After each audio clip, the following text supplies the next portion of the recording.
Hello grade 9s, I hope you guys are well, and I just thought for this video I would actually show my face so that we can connect, and I miss you guys lots.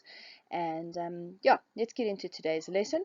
So guys, this is our second video for the respiratory system. The last time we were together we did an introductory lesson to the respiratory system.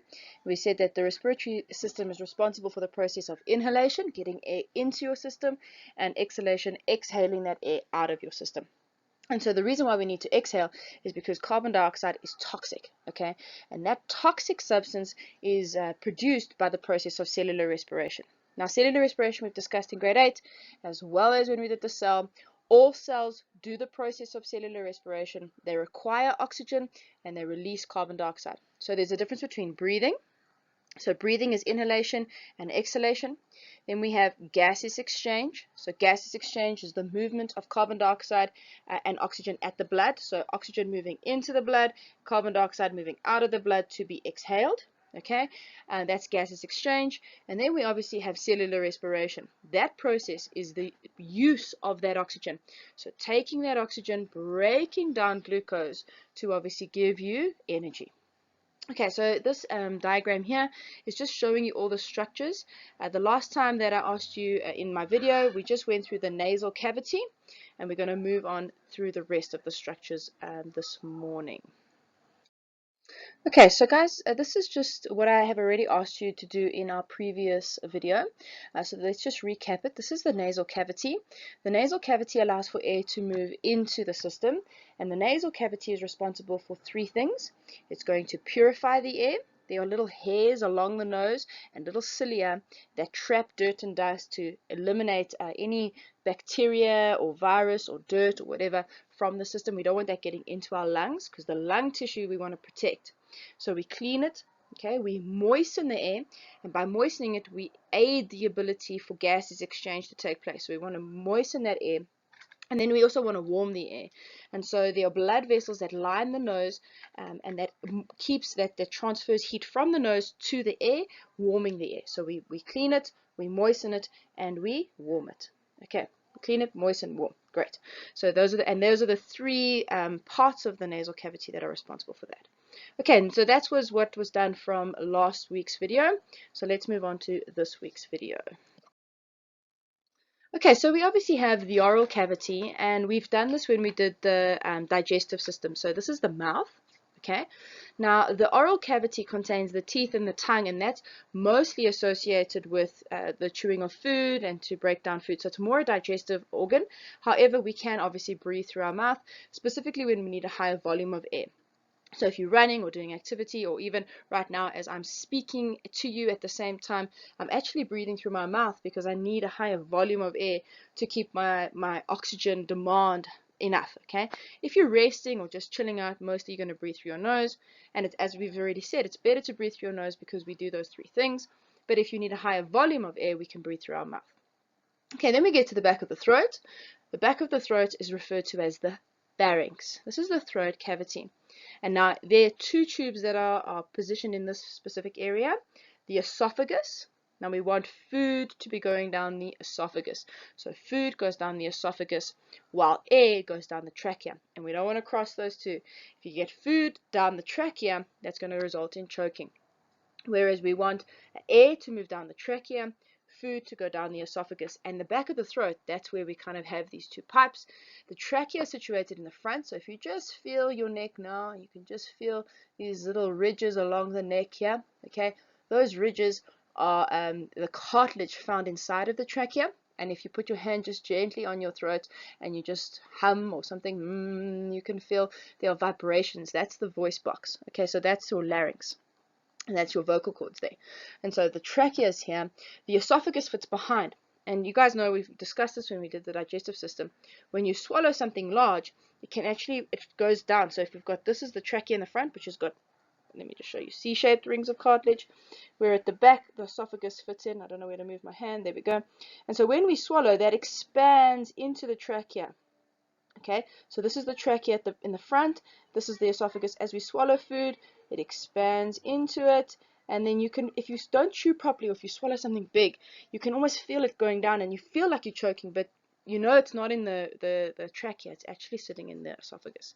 And so the pharynx is that back area where we have the trachea and the esophagus kind of crossing over. Trachea is found in the front, esophagus in the back. Okay, so guys, this picture is just showing you where the trachea is in the front. Okay, so if you look on the left-hand side, this is the front of the person's face, and obviously on the right-hand side is the back. I hope this works when we swap over the video, but anyway, but you can see the front because the person's got the nose and the mouth in the front, you know, the front of a person, and the back you can see there is got the vertebra. Okay, so trachea is in the front while esophagus is in the back. Now there you can see the spelling of esophagus is with an E-S-O-P-H H-U-S. We obviously spell, that's the American spelling, we spell esophagus with an O in front of that E. So this is just a picture that comes from an American site.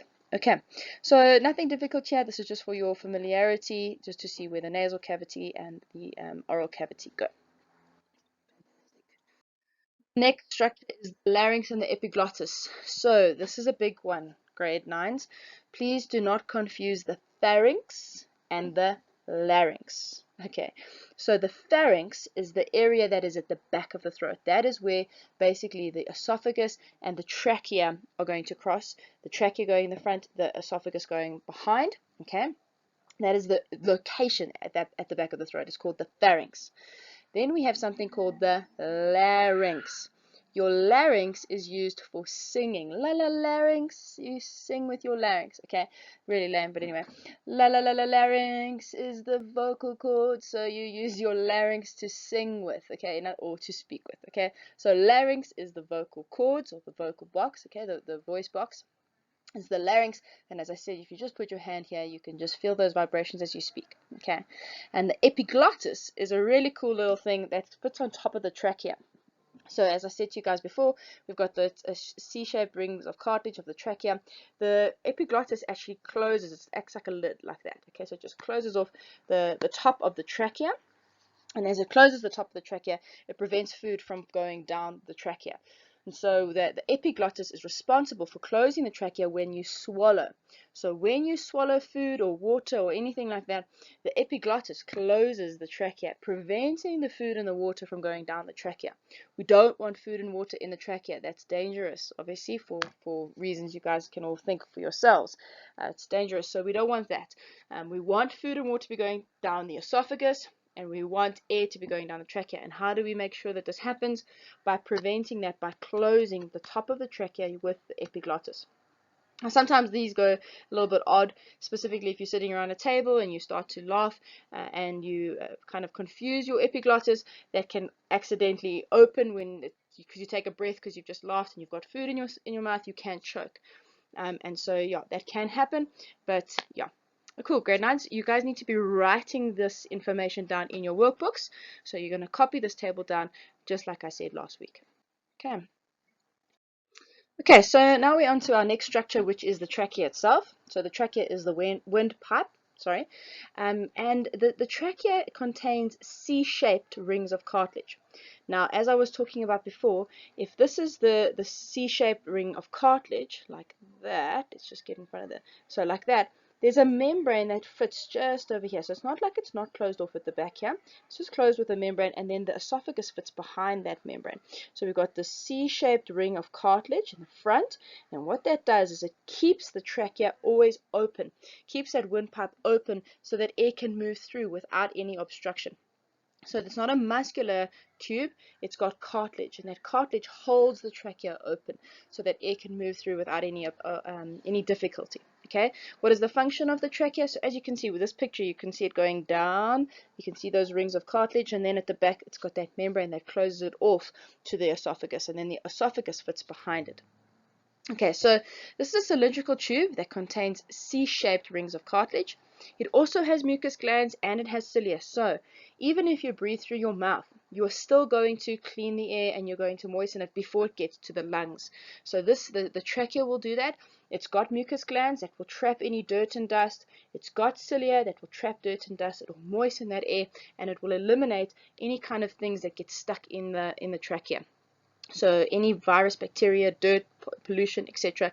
will still get purified along the way. So along the journey, throughout the respiratory system, we want to be cleaning the air so that it's as clean as possible by the time it gets to the end point in the lungs where gaseous exchange actually happens. So what is the function of the trachea? To transport air to the lungs. It has cartilage that keeps the trachea open and nice in place. And then it also has these mucus glands and cilia that clean and purify the air. Structure for this specific video.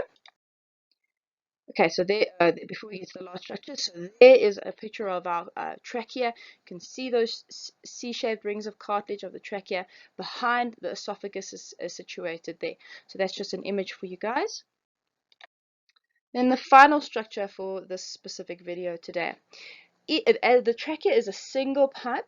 Okay, so it's a single pipe that will transfer or transport the air till it branches off to the right lung and to the left lung. So there are these two branches that branch off to the right and the left lung. Those branches are called bronchi. So there's two bronchi. There is one bronchus. So the bronchus allows for the movement of air to be distributed to the right and to the left side. So the trachea is divided into two bronchi that lead to the respective lungs. So one going to the right lung, the other one going to the left lung. Okay, the bronchi are lined with O-shaped rings of cartilage. So now we've got an entire circular, ring of cartilage that also keeps that tube open. The reason why it's O-shaped, the reason why it's O-shaped instead of C-shaped is because it doesn't have the esophagus behind it anymore. So before we had our trachea running down with the esophagus behind. Now when we branch across, there's no esophagus. So we can completely close off that ring of cartilage so that we've got a circular ring of cartilage. So each of them branching off right and left side.